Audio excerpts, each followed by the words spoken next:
A Política Nacional de Cuidados, proposta pelo governo federal para dar assistência a idosos e pessoas com deficiência que demandem atenção em tempo integral, foi aprovada hoje pelo Congresso. O texto segue agora para a sanção do presidente Lula. Hoje nós conversamos com o ministro do Desenvolvimento Social, Família e Combate à Fome, Wellington Dias, sobre a importância dessa política para as famílias e também para os cuidadores. Na entrevista gravada hoje mais cedo, o ministro Wellington Dias também comentou os dados que apontam queda da pobreza e da extrema pobreza no Brasil em 2023, divulgados pelo IBGE. Acompanhe. Ministro, boa noite. Um prazer ter o senhor com a gente aqui na Voz do Brasil novamente. Vamos começar falando da notícia mais quente do dia, que é a aprovação da Política Nacional de Cuidados, uma política que é tocada pelo seu ministério, que foi lançada pelo governo e que agora vai virar lei, né? O que trata essa política? Olha, uma ótima notícia para o Brasil. Eu fico muito feliz, o presidente Lula, ele compreende a importância do país ter um marco regulatório para a Política Nacional de Cuidados. Agora aprovada pelo Senado Federal, já tinha sido aprovada na Câmara, vai para o presidente sancionar. O que é isso? Nós temos um olhar já de muito tempo em relação às pessoas que são cuidadas. As crianças, adolescentes, são pessoas com deficiências, idosos, pessoas que muitas vezes têm que se deslocar do seu país, pessoas que têm problemas de saúde mental, enfim. E aqui, pessoas que muitas vezes dedicam a vida inteira a cuidar de outras pessoas. Quem está nos ouvindo deve lembrar que na sua família, no seu entorno, de pessoas que se dedicam a vida inteira, muitas vezes não estuda, não pode trabalhar porque tem que cuidar de outra pessoa. Uma mãe que tem que cuidar de uma pessoa com deficiência, por exemplo. E aí, filho que cuida dos pais idosos. Exatamente. Então, agora, um olhar para cuidadores, principalmente mulheres, que são a grande maioria das pessoas que cuidam. Então a gente vai ter qualificação, vai ter plano de proteção, vamos ter um olhar para aproximar as pessoas do vínculo familiar e integra Ministério do Desenvolvimento Social, que é o Ministério do Bolsa Família, o MDS, junto com o Ministério das Mulheres, da Igualdade, dos Direitos Humanos, ou seja, integramos várias áreas e a saúde, a educação,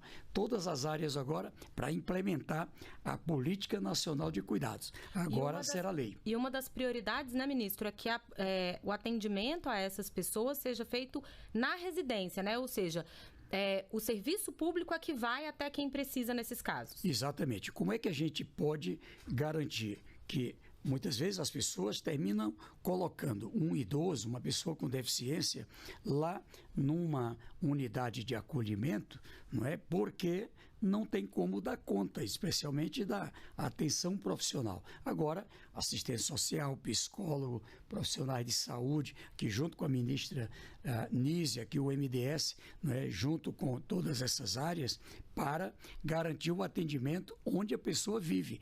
É uma política mais humana. Ou seja, o Ministério do Desenvolvimento Social, que é conhecido como o Ministério do Bolsa Família, ele é para atender às necessidades das pessoas, de maneira a facilitar a qualidade de vida e alcançar o máximo de pessoas. Ministro, vamos falar um pouco sobre a questão que a gente viu ontem da queda da pobreza e da extrema pobreza no Brasil. É um assunto que não deixa de se relacionar com essa questão da política de cuidados, né? Porque muitas vezes a pessoa que cuida acaba tendo que abrir mão de trabalhar. E isso implica também na renda da família. Ontem a gente viu, então, essa síntese dos indicadores sociais do IBGE e ela apontou justamente que se não existissem os programas sociais implementados pelo governo federal, a proporção de pessoas na extrema pobreza e na pobreza teria subido em vez de cair, que é o que aconteceu. Quais programas o senhor acha que tem impacto mais forte para essas pessoas nessas faixas de renda? Olha, o presidente Lula, ele trabalha essa ideia que é correta e agora ela é uma referência para o mundo da integração do social com o econômico. Ou seja, o desenvolvimento social é parte do desenvolvimento econômico. Quando isso acontece, nós temos a transferência de renda, aqui eu destaco o Bolsa Família, o BPC, o benefício da prestação continuada, o Auxílio Gás, né, aqui outros programas, mas também complementação de alimentos e ainda integrado com várias outras políticas. Mas veja, quando a gente foi a campo, o Ministério do Desenvolvimento Social, o MDS, junto com a educação, estados, municípios, entidades, a rede do Instituto Federal, por exemplo, o SEBRAE, todo mundo junto, de mãos dadas, para qualificar, inclusive com a participação das empresas, as pessoas para o emprego e também para o empreendedorismo. Olha o resultado. A gente, ao mesmo tempo, quando tem as oportunidades, as pessoas do Bolsa Família estão indo atrás do emprego ou ter um crédito, ter um apoio para o empreendedorismo. E quando isso aconteceu, a redução da extrema pobreza, da miséria e a redução da pobreza. Nesse ponto, eu queria pegar esse ponto aí que o senhor falou do empreendedorismo e do emprego, porque além desses programas de auxílio direto, como o senhor mencionou, o BPC, o Bolsa Família, a gente tem o Auxílio Gás também, o governo apostou em um programa de empreendedorismo e no acesso ao mercado de trabalho, que é o Acredita. Queria que o senhor falasse um pouco sobre esse programa, quem é atendido por ele, o que ele faz? Olha, o MDS fez um estudo sobre quem é o povo que está no cadastro único. Muita gente tinha curso superior, estava fazendo, tinha curso técnico ou estava fazendo. Pessoas que eram empreendedoras, inclusive algumas com CNPJ, mas ainda a renda baixa. Outras pessoas que eram informais. Aquela pessoa que vende o sanduíche, faz uma comida em casa, vende um bolo, enfim. E ali, quando a gente olha para essas pessoas e dar um apoio, um crédito com taxa de juro baixa, com assistência técnica, garantindo ali o acompanhamento até a evolução, em parceria com os agentes financeiros, aqui eu destaco Banco do Nordeste, Banco da Amazônia, os bancos de fomento, agora entra em campo Banco do Brasil, Caixa Econômica, ou seja, toda essa rede com o Sistema Único da Assistência Social e de Segurança Alimentar, olha o efeito. Essa queda para 4,4% da extrema pobreza, da miséria, como a gente chama, que é aquela renda em que a pessoa já começa a ter uma ameaça de vida. A pobreza é quando alguém tem uma renda aqui abaixo de meio salário mínimo por pessoa da família. Tem uma condição ali de comer, de comprar alguma roupa, calçado, atender alguma necessidade. O da extrema pobreza não. É aquela pessoa que vive na insegurança alimentar. Então, quando a gente chega e aí coloca uma transferência de renda, ela passa, inclusive, a consumir. Quando a gente garante que ela pode acessar o emprego, tem apoio para empreender, a gente cai para 4,4% a extrema pobreza, a miséria. Isso é algo que o Brasil nunca tinha alcançado. É a primeira vez que vem abaixo de 5% desde que foi criado essa pesquisa pelo IBGE. Ministro, os recordes na geração de emprego também colaboraram para isso? A pesquisa ela aponta que entre as pessoas ocupadas, o índice de pobreza e de extrema pobreza é muito menor, né? Isso se dá porque o emprego em si já ajuda a melhorar a renda? Exatamente. Quando a gente olha o estudo do IBGE, já tinha um outro também da Fundação Getúlio Vargas, e a gente separa as pessoas que são de famílias do Bolsa Família. Tem criança, mas também os adultos trabalham. Olha só, 92% protegido, não é, da extrema pobreza. E agora cai ainda muito mais. Quando a gente examina, por exemplo, as pessoas que estão trabalhando, pega lá o CAGED, o Cadastro Geral do Emprego, todas as admissões, desde o ano passado para cá, mais ou menos 29 milhões de admissões no Brasil.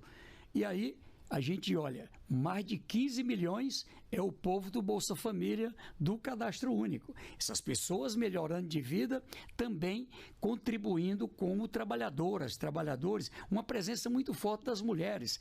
Aí, veja, quando a gente olha ali o Cadastro Geral do Emprego, o saldo positivo do emprego, este ano, aproximadamente 2 milhões de novos empregos em relação até o ano passado, quando a gente pega ali o mês de setembro. Esses 2 milhões de empregos, aproximadamente, 74% o povo do Bolsa Família do Cadastro Único. Então, isso aqui enterra um preconceito. As pessoas que recebem o Bolsa Família não querem trabalhar. Conversa.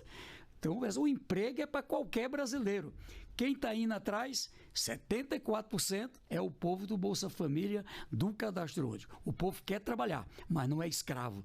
Hoje não se submete a qualquer coisa, porque ele já tem o que comer.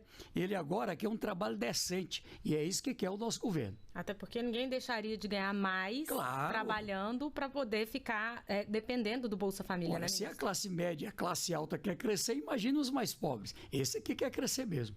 Ministro, recentemente o governo federal, agora há pouco tempo, o governo federal também anunciou a isenção do imposto de renda para as pessoas que recebem até R$5 mil por mês. Essa é uma política que beneficia principalmente a classe média, mas também ajuda a reduzir as desigualdades sociais do país como um todo, né?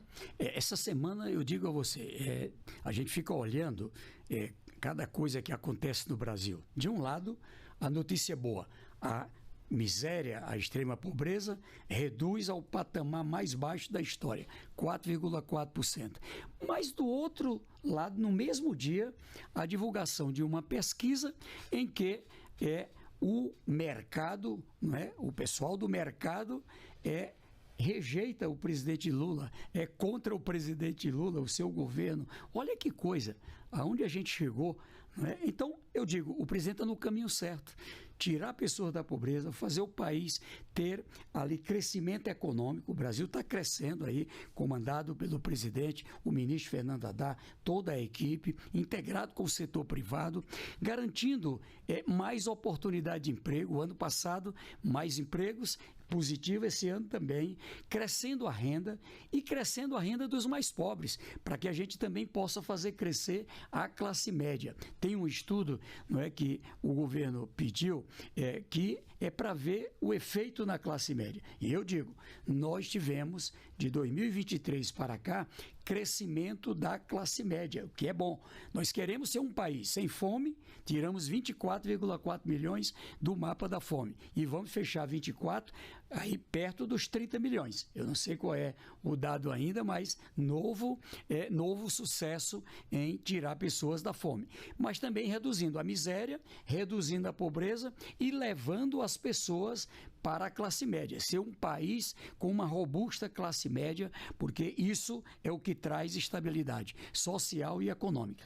A Voz do Brasil completa 90 anos. A Rede Brasileira de Radiodifusão, a Voz do Brasil. Participe das comemorações. Acesse voz.gov.br/90 anos.